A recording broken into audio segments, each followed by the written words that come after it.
Hoje, vamos mergulhar na visão preterista e amilenista para entender por que muitos estudiosos acreditam que o reino já começou. 1. O que é o milênio de Apocalipse 20? Para começar, precisamos ler o texto. Apocalipse 20 fala sobre um período onde Satanás é amarrado por 1000 anos para não enganar mais as nações, enquanto os santos reinam com Cristo. Existem basicamente 3 formas de olhar para isso.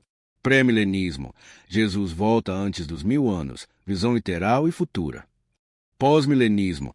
A igreja evangeliza o mundo e Jesus volta depois do milênio. Amilenismo preterismo. O milênio é um símbolo para a era da igreja, o tempo entre a primeira e a segunda vinda de Cristo. 2. A lente preterista. O contexto do primeiro século. O preterismo foca no que já aconteceu. Para um preterista, a maioria das profecias de Apocalipse se cumpriu no primeiro século, culminando na destruição de Jerusalém no ano 70 depois de Cristo. Mas, e o milênio? Muitos preteristas amilenistas argumentam que o número 1000 na Bíblia raramente é matemático. Ele representa a plenitude. Pense no Salmo 50:10, que diz que Deus é dono do gado em 1000 colinas. Isso não significa que ele não é dono da colina número 1001. Certo? Significa que ele é dono de tudo.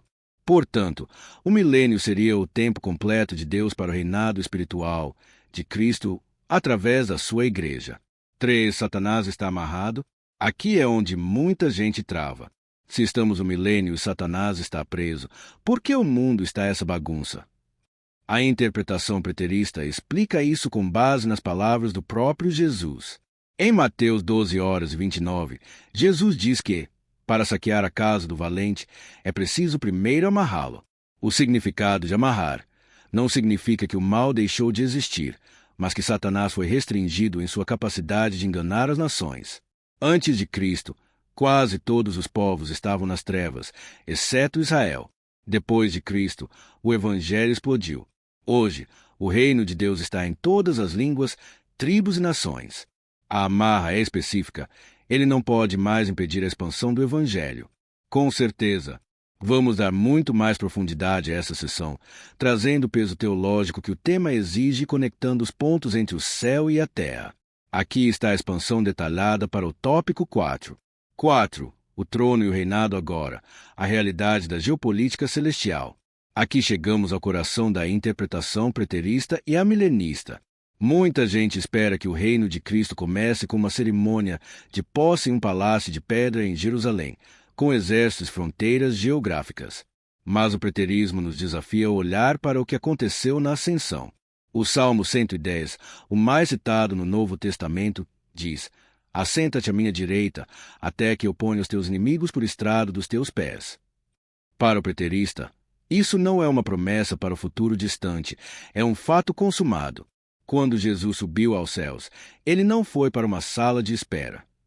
Em Atos 2:30-36, Pedro é categórico. Ele diz que a ressurreição de Jesus foi justamente para sentá-lo no trono de Davi. Ou seja, o trono de Davi não é um móvel em Israel, é o trono da majestade nas alturas.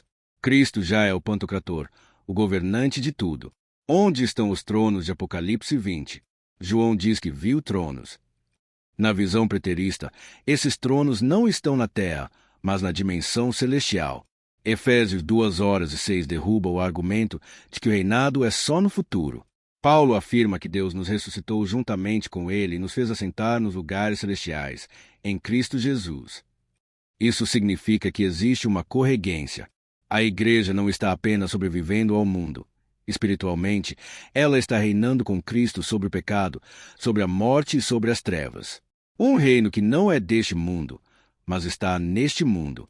Se o reinado fosse político e terreno, Jesus teria aceitado a coroa das mãos da multidão em João 6. Mas ele disse a Pilatos: "O meu reino não é deste mundo." O erro de muitos é achar que, por ser espiritual, o reino é irreal. Pelo contrário, o reinado de Cristo agora se manifesta através da autoridade da palavra. Cada vez que o Evangelho avança e uma vida é transformada, é o reino de Deus expandindo seu território. A vitória não começa quando o relógio bater ano 3000. Ela começou quando o véu se rasgou e Jesus declarou: "Está consumado." A autoridade de Cristo hoje é total. Como ele disse em Mateus 28:18, toda a autoridade me foi dada no céu e na terra. Ele não disse que seria dada daqui a 2000 anos. Ele disse que já possui. Nós pregamos debaixo de um reinado que já está em vigor. Essa é, talvez, a parte mais transformadora dessa visão, porque ela tira a profecia do campo do curioso e traz para o campo da experiência pessoal. Vamos expandir esse tópico para mostrar como o milênio se torna algo vivo agora. 5. A primeira ressurreição, o mistério do novo nascimento. No versículos 5 e 6 de Apocalipse 20, lemos algo intrigante. Esta é a primeira ressurreição. Bem-aventurado e santo é aquele que tem parte na primeira ressurreição. Sobre estes não tem poder a segunda morte. Para muitos, isso soa como um evento de ficção científica no futuro, mas a lente preterista e a milenista nos aponta para uma realidade que Jesus e Paulo ensinaram com clareza: a ressurreição espiritual, morte e vida antes do túmulo. Para entender a primeira ressurreição, precisamos entender a primeira morte. A Bíblia diz em Efésios 2:1 que, sem Cristo, nós estamos mortos em nossos delitos e pecados. Não é uma morte física, mas uma separação espiritual de Deus.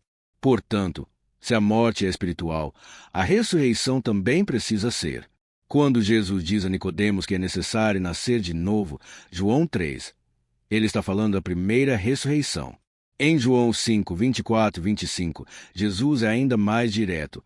Em verdade vos digo que vem a hora, e já chegou, em que os mortos ouvirão a voz do Filho de Deus, e os que a ouvirem viverão.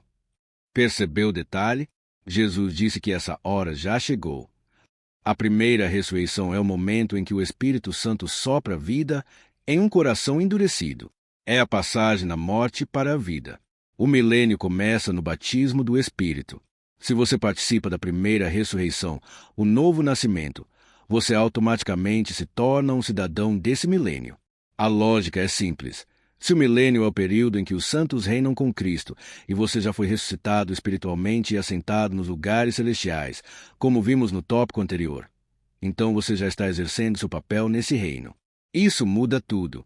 O milênio deixa de ser uma data no calendário e passa a ser a condição da sua alma. A segunda morte não tem poder.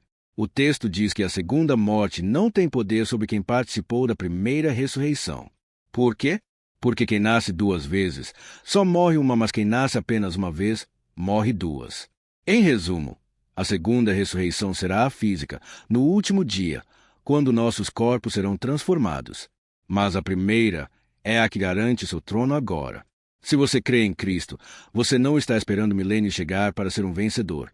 Você já ressuscitou, já venceu a morte espiritual e já está reinando com ele sobre o pecado e as trevas da sua própria vida. 6. Conclusão.